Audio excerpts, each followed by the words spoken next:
지금은 1인 미디어이면서 또 모든 사람이 미디어의 시대입니다.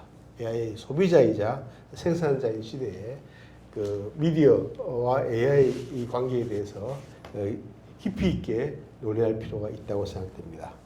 이어서 논의를 진전시키기 위해서 토론을 진행하도록 하겠습니다. 먼저 지정 토론을 하고 난 다음에 여기 계신 모든 분들이 토론에 참여해 주시는 걸로 하겠습니다. 먼저 그 조영준 패션전의 발행인으로부터 토론을 듣도록 하겠습니다.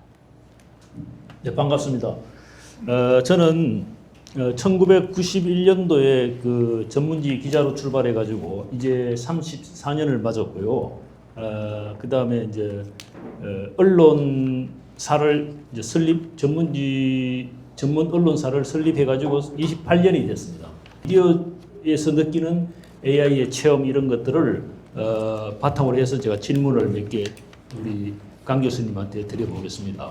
저도 최근에 이제 AI를 알게 됐는데 작년에는 저희들이 오픈 AI에다가 우리 데이터를 제공해가지고 그 유료로 우리가 28년간 구축했던 그 데이터가 있는데 그걸 집어에 넣었어요. 넣어가지고 거기서 이제 뉴스를 긁어 오니까 딱 보니까 우리 걸 바탕으로 해서 그걸 잡아내더라고요. 그래서 이제 기사를 만들 수가 있었어요. 원래는 이제 그 이미지를 한번 사용해보자 해가지고 그 AI 쪽에다가 이미지를 한번 넣어봤어요. 사진 이게 이제 크루즈 사진을 카리브해에서 여행하는 크루즈 사진을 좀 해달라 이렇게 하니까 이렇게 좋게 AI가 뽑아줬어요. 보고 좀 더 좋다고 그랬는데 이 사진은 사실 무료로 우리가 받았습니다. 그렇게 했고 유료로 사용하는 툴들이 이게 있다 그래요. 근데 오픈 AI 그거는 우리가 돈을 내고 그렇게 사용을 했었거든요.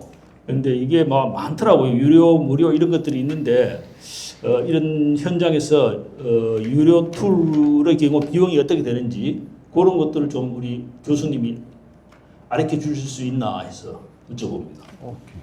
일단은 무료, 유료 툴들이 많이 나와 있습니다. 아까 뭐 칸바나 뭐 여러 가지 라마나 뭐 그런 툴들이 있어서 무료인 것도 많이 활용하고 또 유료인 경우는 많은 부분이 그 유료로 받는다는 건 저작권까지 커버를 하겠다. 약간의 계약서상의 내용을 봐야 되긴 한데 그런 것까지 포함해서 제공하는 경우도 있고 무료가 이제 문제가 되는 경우가 각자가 대응을 해야 되는데 근데 그 툴에 저작권 문제가 제기됐을 때 유료의 경우는 대부분 유료에서 커버를 해주지만 무료가 되는 경우는 문제가 된다. 그래서 사전에 출처를 명기를 하거나 나름대로 거꾸로 물어보면 사실은 툴들이 다 소스를 얘기를 해줍니다. 아니면 그것들을 고쳐서 아까 라마2 같은 경우는 고치는 기능이 아주 탁월합니다. 간단하게 프롬프트만 해주면 고쳐서 그런 부분에 대해서는 좀 피해갈 수 있도록 그러니까 본질적인 부분을 어느 정도까지 손을 대느냐에 따라서 문제된다 안 된다는 기준이 애매한데 그때 수정을 했다라고 하면 나중에 문제됐을 경우에 대응할 수 있는 대항력이 있거든요. 우리나라도 그렇습니다. 지금 AI 기본법에 저작권위원회에 별도 하나의 어떤 심의위원회를 만들어서 예를 들면 음악 하시는 분들, 작사, 작곡, 가수처럼 여기에 포괄적으로 그 AI를 가지고 어떤 학습을 하는 데이터를 쓸 때 저작권 문제를 푸는 통로를 하나 만드는 저작권위원회 안에 얼마 전에 위원장님을 만났는데 그 말씀을 하시더라고요. 여러 가지 학습용 데이터가 많이 필요한데 일일이 권리의 주체라든지 확인하기 힘들다. 그러면 저작권위원회에서 별도의 어떤 그런 폴더를 만들어서 대응을 저작권자와 학습자, 그러니까 LLM을 개발하는 개발자가 되겠죠. 그런 사람들 간의 분쟁이나 또는 사전의 사용료에 대한 지급 문제라든지 토론하는 그런 메커니즘을 만들었다. 그런 만들고 있다. 왜냐하면 법 안에 만들도록 해놨습니다. 앞으로도 계속 이 문제는 나올 것 같고요. 인터넷도 처음 나와서 똑같은 문제를 겪어서 아직도 일부분 풀렸지만 안 풀린 문제도 여전히 남아있고 그래서 한 가지 요즘 또 다른 운동은 이제 공정 사용입니다. 페어 유즈라 그래서 저작권을 공적으로 나는 여러분들이 가져가서 학습용 데이터를 써주세요. 내가 만든 수필, 내가 찍었던 사진들 제공하겠습니다. 그렇게 해서 보다 많은 사람들이 AI를 가지고 뭔가 예술 작품을 하거나 어떤 프로그램을 제작하거나 영화를 제작하는데 많이 써주세요라고 하는 또 그런 어떤 페어 유즈 운동도 최근에 일어나고 있습니다. 그래서 아직은 이 문제가 이슈는 제기됐지만 해결 방법에 대해서는 좀 의견이 분분하다. 뭐 그렇게 제가 말씀을 드릴 수 있을 것 같습니다. 감사합니다. 한 가지 더 질문을 드리도록 하겠습니다. 그 최근에 이제 우리 또 AI를 사용해서 한 경험담을 하나 말씀드릴게요. 누가 이제 기사를 하나 선고를 해왔어요. 그분이 전문가가 아닌데 기자 뺨치듯이 기사를 잘 썼더라고요. 그래서 이 진짜 당신 쓴 거 맞나 내가 이거 잘못하면은 저작권 유비되고 이러면은 큰일 난다 그러니까 자기 썼대. 그래서 당신 실력 내 보니까 이게 아닌데 이게 분명히 읽고 우리는 보면 알잖아요. 딱 보면 그러니까 이제 실토를 하더라고. AI가 썼다 이렇게 하더라고. 그래서 깜짝 놀랐는데 우리가 그처럼 이제 우리 기자들도 AI 이제 뭐 이제 기사 잘 쓰고 기사 못 쓰고 뭐 이런 게 없어지는 시대가 아닌가 그런 거는 되는데 현장에 있는 그런 것들은 이제 그 AI가 기사를 작성하지는 못해요. 현장 거기 가지를 않기 때문에 그런 문제점이 있고 그다음에 이제 교수님께 여쭤보고 싶은 것은 이런 기사 작성을 하는 우리가 오픈 AI만 사용해 봤는데 이런 것들의 AI 종류가 주로 많이 있는지 하고 어떤 종류가 있는지 하고 그다음에 주로 이제 우리 이미지 생성 그다음에 동영상들 툴이 어느 정도 되는지 그런 것들을 파악하고 계신지 좀 알려주셨으면 좋겠습니다. 네, 감사합니다. 이게 일단은 지금 AI가 가장 많이 사실은 쓰이는 데가 기사 작성하는 부분입니다.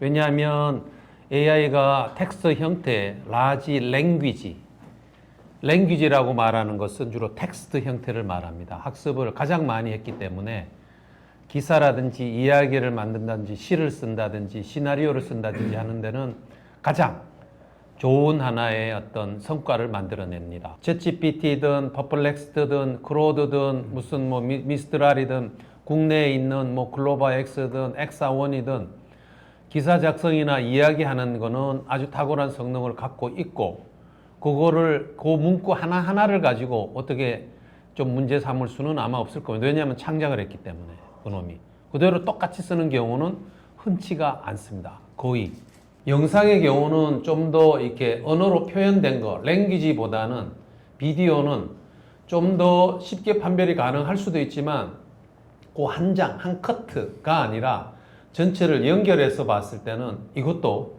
상당히 제너러티브한 기능이 들어가 있기 때문에 좀 문제 삼기는 쉽지는 않을 것이다. 지금 전 세계 국내뿐만이 아니라 많은 어떤 이 미디어 또는 이런 창작자들도 지금 보면 많이 쓰고 있어요.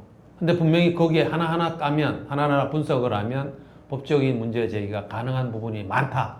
근데 아직은 해결할 수 있는 메커니즘은 개발되고 있지 않다.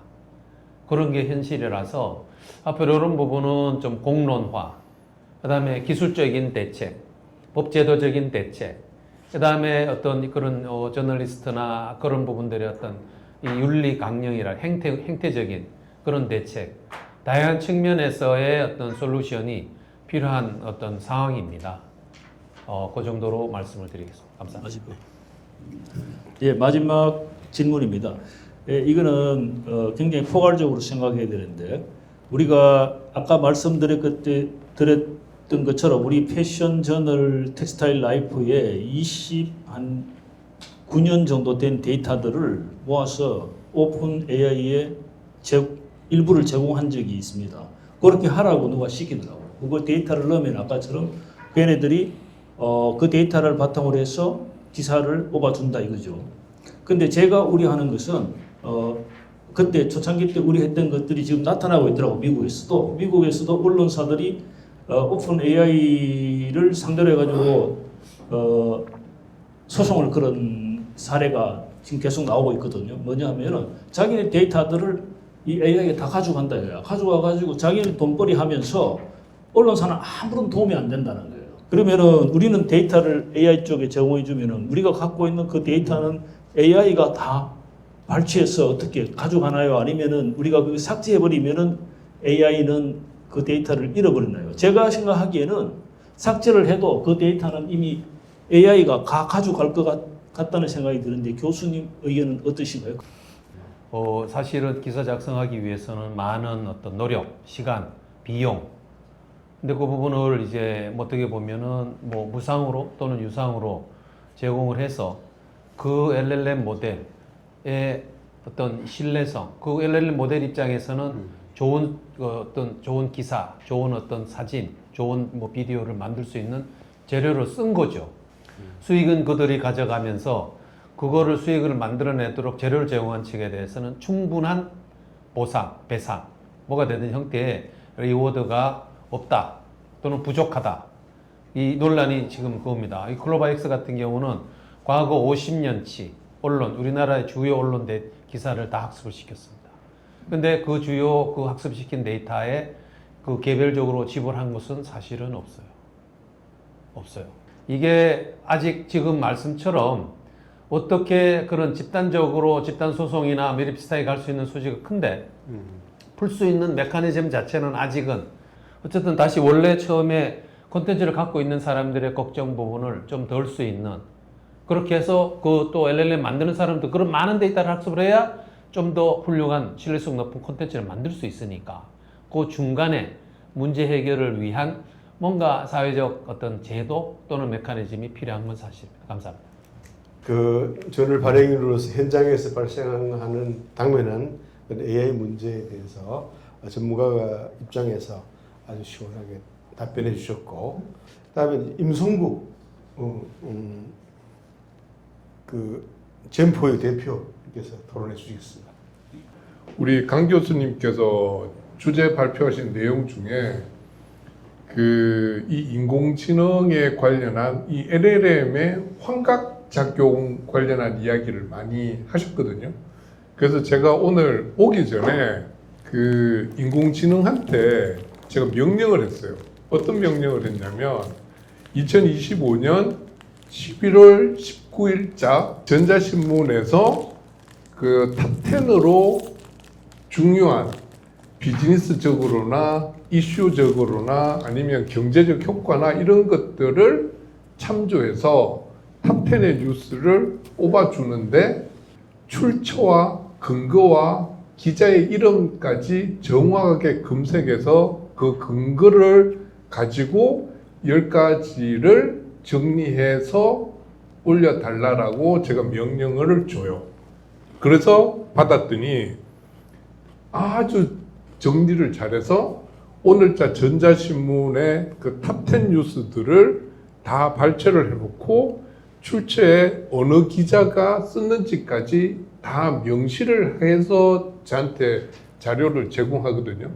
그래서 LLM이나 인공지능 쪽 관련해서 그 특히 언론사에 계시는 분들이 어떤 자료나 뭔가를 크리에이션 할 때 꼭 마지막에 넣으셔야 되는 문구가 바로 그거예요.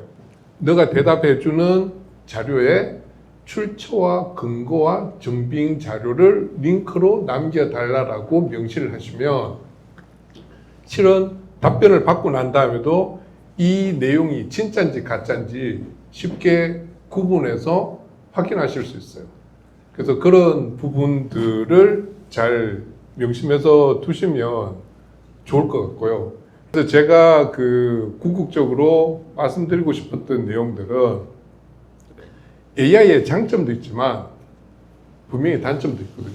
그리고 오늘 그 주제에 관련해 가지고 미디어가 AI 없이 생존 가능한가? 당연히 생존은 가능하죠. 근데 키는 뭐냐면 지금 우리나라 미디어 쪽에서 종사하고 있는 기자들이나 우리 그 국장님들이나 뭐 사장님들이나 PD나 기자들이 이 AI 툴을 정말 자유자재로 다루려는 습관적인 의식의 변화가 생기지 않으면 우리나라 미디어의 국제 경쟁력과 전 세계에서 살아남을 수 있는 가능성이 저는 없다고 생각해요. 그래서 결론적으로 미디어가 AI 없이 생존할 수 있는가라고 질문을 한다면 저는 생존은 가능할 수 있다라고 말씀드리고 싶지만 저는 쉽지 않을 거고 생존할 가능성이 희박하다고 믿는 사람이었어요. 그래서 결론적으로 다시 말씀을 드리면 언론에 계시는 분들이 AI 쪽 관련한 부분들을 능수능란하게 정말 잘 다루시는 그런 그 영어로 그 스킬풀한 그런 부분들을 잘 갖추셔야 된다고 생각을 하고요. 여하튼 오늘 제가 말씀드리고 싶은 내용은 출처와 근거를 꼭 명시해서 챗GPT나 인공지능에 잘 질문하실 것. 두 번째, 본인이 원하는 것들을 챗GPT한테 잘 교육시켜서 직접 그 결과를 얻으시고 거기에서 꼭 좋은 금전적인 이익도 얻으셨으면 좋겠다는 것. 그리고 마지막으로는 다음 세미나에는 정말 서로 돈 되는 아이디어들 가지고 와서 토론하는 재밌는 토론장이 되었으면 하는 기대를 하면서 오늘 그 지정 토론은 이것으로 가름하도록 하겠습니다. 감사합니다. 그 경험 포럼의 뉴미디어 위원장으로서 늘 이제 AI를 잘 활용하고 또 아웃풋을 잘 해가지고 놀라겠는데 오늘 아주 실질적인 문제를 잘 제기했습니다. 고맙습니다. 그리고 이게 김영환 국장님께서는 지정 토론자로 되어 있는데 지금 촬영을 하고 있어서 어떻게 토론이 가능할지 간단히 기회 주시면. 아이고 그 황 회장님이 저보고 뭐 이렇게 이게 지정 토론자로 지정을 해줬는데 가장 부적격자예요. 제가 사실은 AI를 잘 몰랐고 무시했거든요. 그래서 이번 기회에 처음으로 챗GPT 가입을 하고 그리고 뭐죠? 그 구글에서 하는 제미나이. 난 제미나이가 뭔지도 잘 몰랐는데 최초로 덕분에 두 군데의 그 AI를 가입을 했고요. 먼저 소감을 좀 말씀드리면 저는 사실 참 정년 퇴직을 한 지 올해 5년 만 5년이 다 돼가요. 그 다행히 이제 조그마한 군사 언론사에서 두 군데 정도 있어봤거든요. 규모는 비슷한데 두 번째 있는 회사 때부터 아마 챗GPT 얘기를 좀 들었던 것 같아요. 그러니까 지금 아니 기사를 하루에 뭐 평균 5개 이상 쓰더라고요. 상당수 기자들이 챗GPT 내지 하여튼 그 AI를 생성형 AI를 활용하는 것 같아요. 그래서 저는 사실은 그러고 나서 자전거 이 저널을 한번 만들어 보고 싶었어요. 그래서 제가 제미나이에 가입하면서 몇 가지 실험을 해봤거든요. 내가 지금 자전거 저널을 만들려고 하는데 창업은 어떻게 하면 좋겠냐 했더니 다 가르쳐주더라고요. 그래서 네이버로 시작하는 게 좋니, 네이버 블로그로 하는 게 좋니, 아니면 다른 어떤 티스토리 이런 걸 하는 게 좋은지, 아니면 어떤 뭐라 그러죠, 웹사이트를 하나 사서 하는 게 좋은지. 걔가 추천하는 게 워드프레스라는 걸 추천하더라고요. 난 돈이 없다 그랬죠. 그때 아주 저렴하게 할 수 있다는 방법을 가르쳤고, 또 하나는 제가 예시적으로 이제 기사를 준비를 해야 되는데, 너가 매일 나한테 세계하고 국제, 국내 자전거 뉴스 10가지를 좀 알려줄 수 있냐 했더니 가능하다 그러더라고요. 어쨌든 기가 막히게 기사 10개를 보내주더라고요. 이름도 알려달라 했어요. 자전거 저널 신문을 어떤 거 해주냐면 한 10개 가르치더라고요. 그래서 뭐 그 중에 하나가 바이크 프레스라고 하는데 벌써 그렇게 마음에 들진 않아요. 가정해서 제가 한 거니까 얼마든지 1인 미디어 창업이 가능하겠다는 생각이 들더라고요. 그래서 거기에 좀 자신감을 얻었고요. 자, 그래서 지금 현재 AI는 지금 우리가 보면은 AI는 없이 생존할 수 있는가? 저는 결론부터 말씀드리면 AI 없이 생존할 수 없다. 그러나 AI가 전부는 아니다라는 거죠. 그죠? 그게 AI는 그렇더라고요. 내가 지식이 많을수록 얘는 디테일한 정보를 줘요. 콘텐츠가. 그러니까 내가 대충 물으면 대충 답을 해주더라고요. 그러면 질문자가 유능해야. 인간은, AI는 어떻게 보면은, 이 뭐라 그러죠? 제가 전문가는 아니지만은 학습된 지능이잖아요. 근데 인간은 학습도 있지만은 여러 가지 다양한 인지 능력이 있잖아요. 상상도 할 수 있죠? 어떤 상식적인 그런 것도 가지고 있죠? 또, 그리고 윤리적인 부분, 뭐, 지성, 감성, 그렇잖아요. 그래서 내가 우리 기자들 그 기사 쓴 걸 보면은 지성이 없어요. 감성이 없어요. 그래서 AI는 어떤 필요 조건은 되지만 충분 조건은 안 되지 않는 그런 생각이 들고요. 그리고 또 하나는 지금 우리가 사회적으로 정치적으로 양극화되어 있잖아요. 저는 분명히 이건 AI 알고리즘이라고 맞아요. 제가 예를 들어서 좌파 성향이다 그러면 내한테 오는 유튜브는 전부 그것만 줘요. 우리 누님이 40년생 큰 누님이 연세가 많은데 시골에 사시는데 이분은 맨날 유튜브를 보는데 맨날 그 태극기 부대 유튜브만 보는 거예요. 소위 그것이 확증 편향이거든요. 좌파는 좌파대로 우파는 우파대로. 그래서 우리 사회가 그 양극화되어 있거든요. 회복할 수 없는 부분인데 이런 AI 알고리즘들을 어떻게 합리적인 판단을 할 수 있게끔 이렇게 제도화시켜서 우리 사회 양극화, 정치적 양극화를 해소할 수 있을지, 사회 통합을 할 수 있을지 이런 부분을 좀 고민했으면 좋겠고요. 또 하나는 지금 뭐 저 같은 사람도 신문사를 차리려고 하는데 중구난방으로 아무나 그런 저널리즘 미디어 회사를 차린다고 하면은 그렇지만 지금 소위 레거시 언론이라는 부분이 있잖아요. 뭐 쉽게 얘기하면 신문의 조중동, 뭐 한경대, 뭐 이런 거라든지 아니면 KBS, MBC, 뭐 EBS, SBS 이런 지상파 내지 요즘 종편 이런 것들 포함해서 정론을 AI 시대에 정론 언론이 나아가야 할 방향은 또 무엇인지 특히 제가 몸담았던 KBS 같은 경우 KBS는 사실은 공영방송은 수신료를 받잖아요. 그것은 예전에 전파의 희소성 때문에 수신료를 받을 당위성이 생겼잖아요. 근데 뉴미디어가 발전되면서 사실 전파 희소 가치는 사라졌거든요. 그래서 이론적으로 본다면 KBS 수신료를 받을서는 안 되는 거예요. 전파 희소 가치가 없어졌는데. 그럼에도 불구하고 BBC나 NHK 유수한 그 공영방송들이 여전히 우리보다 훨씬 비싼 10배 이상의 수신료를 받고 있거든요.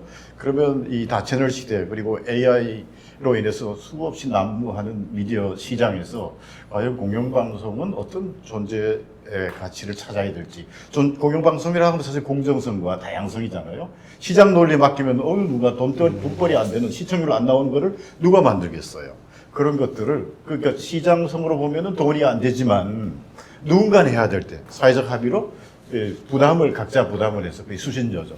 그런 공영방송은 과연 AI 시대에 AI가 범람한 AI 시대에 우리 언론이 공영방송을 어떻게 생존을 할 수 있는지, 그 앞전에 말씀드렸던 이 정통 그 레거시 언론들을 어떻게 존재할 수 있는지 이런 것들이 궁금해요. 뭐 제 질문은 여기까지고 이상입니다. 많은 과제들을 제안해 주셨습니다. 추후에 더 이제 논의할 수 있기를 바라고. 그건 플로어에서 한 2번 정도 플로어에서 토론이라든가 코멘트를 받도록 하겠습니다. 네. 오늘 그 발제자와 토론자의 모습을 보니 프레센터에서 해야 될 것 같고 골목 기관에서 해야 될 것 같습니다. 상당히 수준도 없고 감사하게 생각합니다. 모든 노동 이런 웬만한 기계가 대체할 수 있도록 지금 AI가 이제 그렇게 시죠. 산업혁명이 일어나서 지금까지 나왔고 앞으로 슈퍼컴을 넘어서 양자컴이 나오면 게임 자체는 안 될 겁니다.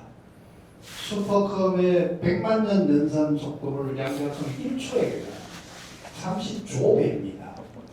그러니까 뭐 애기가 달라져요. 그러면 인간의 기계에 종속될 가능성이 있습니다. 지금도 그걸 우려하는 학자들이 많죠. 그러니까 극복하는 길은 뭐냐?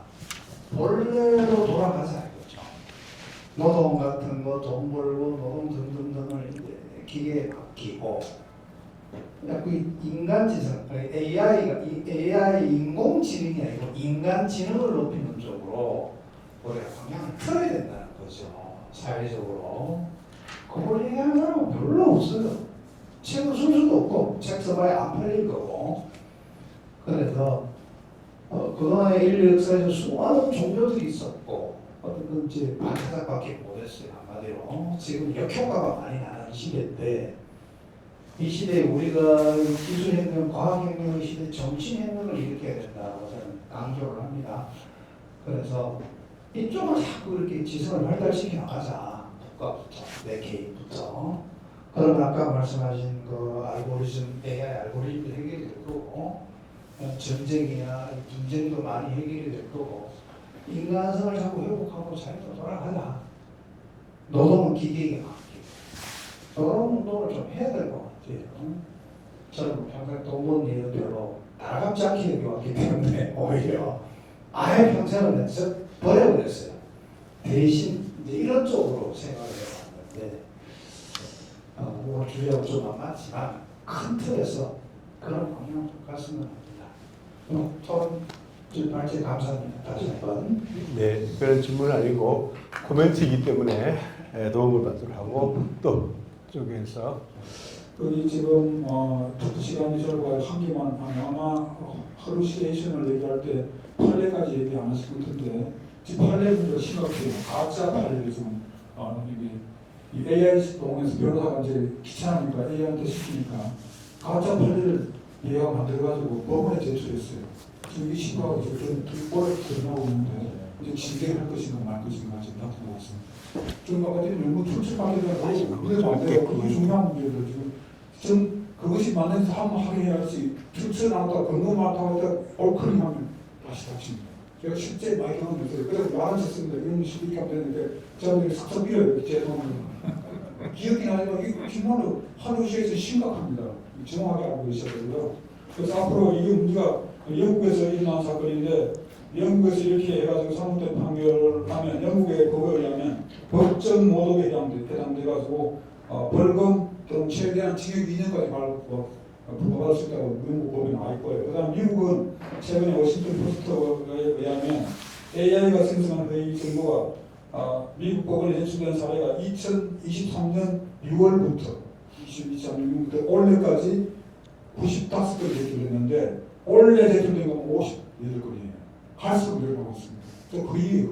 그래서 이게 나중에 미국과 변호사, 윤리적으로 제재를 받을 수 있다고 하면 무슨 하고 있는데 이제 너무 믿으면 안 되고 결국은 자기가 아는 만큼 보이는 거예요. 자기가 공부하지 않으면 AI에 따라가니 망신당할 수 있다. 공부를 해야 된다. 죽을 때까지. 계속 파고 장악해야 된다. 여러분도 공부하셔서 100세 시대에 공부해서 정말 잘못된 걸 반성을 좀 했습니다. 감사합니다. 네, 감사드립니다. 고문열 회장님께서 법률적인 문제까지도 보도해 주셔서 이 세미나가 더 풍부해졌습니다. 좀 시간이 없어서 플로어는 여기까지만 하고 마지막으로 우리 발표자 조금 말씀 듣고 마치도록 하겠습니다. 네, 감사합니다. 훌륭한 우리 조민호 우리 대표님 정말 훌륭한 어떤 이 철학적인 정말 우리 이 정신혁명이 필요하다는 나름대로 큰 말씀이시고 우리 고문현 회장님 역시 법학을 하신 분답게 아까 가짜를 생성을 해서 본질적이라고 말씀을 드렸습니다. 이 트랜스포머라고 하는 구글이 개발했던 이 수학, 통계학은 가능성, possibility, possibility, possibility, possibility 수번, 수십 번, 수백 번, 수만 번, 수억 번, 수조번, 수경변을 계산해서 답을 내놓습니다. 그래서 아까 말씀대로 본질적으로 이 할루시네이션 문제는 풀 수가 없습니다. 이 현재 생성형 AI 기술로는 양자가 나와도 그 문제는 풀기는 쉽지는 않을 것이다. 그래서 어떻게 기술적으로 풀 것이냐 하는 숙제, 아까 말씀처럼 법적 노동이나 그럴 땐 검증이 반드시 필요한 것인데 어떻게 철저하게 검증할 것인가는 기술적 검증, 그 다음에 어떤 제도적인 검증, 그 다음에 그 이후에 뭐 일어난 사태에 대한 사후적인 나름대로 제재가 되든지 보상이 되든지 거꾸로 그런 메커니즘을 우리가 개발해 나가야 되는 그런 시점에 있습니다. 어떤 유용한 툴이다. 분명히. 하지만 위험하다. 양면을 같이 보고 미디어에서 언론에서 그쪽을 균형되게 크게 어떤 이 자유라든지 포용이라든지 우리 사회가 지향하는 그런 어떤 미래를 좋은 어떤 방향으로 나름 이끄는 그런 미디어의 역할이 더욱 중요한 시점이다. 아무튼 좋은 자리 마련해 주셔서 감사합니다. 자, 오늘 전체를 보면서 우리나라 미디어를 둘러싼 환경은 매우 급변하게 됩니다. 뭐 AI가 또 더 크게 이제 촉발하고 있습니다. AI 시대를 맞이하면서 AI 시대의 원칙은 무엇일까라는 저는 생각이 같습니다. AI는 말을 살리는 것 마찬가지다. 내가 말과 같이 달렸을 때 말을 이길 수는 없지만 말에 올라타면 말과 같은 속도로 달릴 수 있다는 생각 때문에 AI에 올라타라 이런 말씀을 드리고 싶고 AI는 가만히 있는 사람보다도 그 툴을 찾고 노력하는 사람을 훨씬 더 현명하게 만들더라. 이런 또 정보 격차의 그것도 만들어서 우리가 충분히 좋은 솔루션을 찾고 노력한다면 우리에게 이익이 올 것이라는 생각을 합니다. 오늘 짧은 시간에 이렇게 많이 해주셔서 감사하고 또 더 큰 자리에서 만날 수 있기를 바라겠습니다. 감사합니다.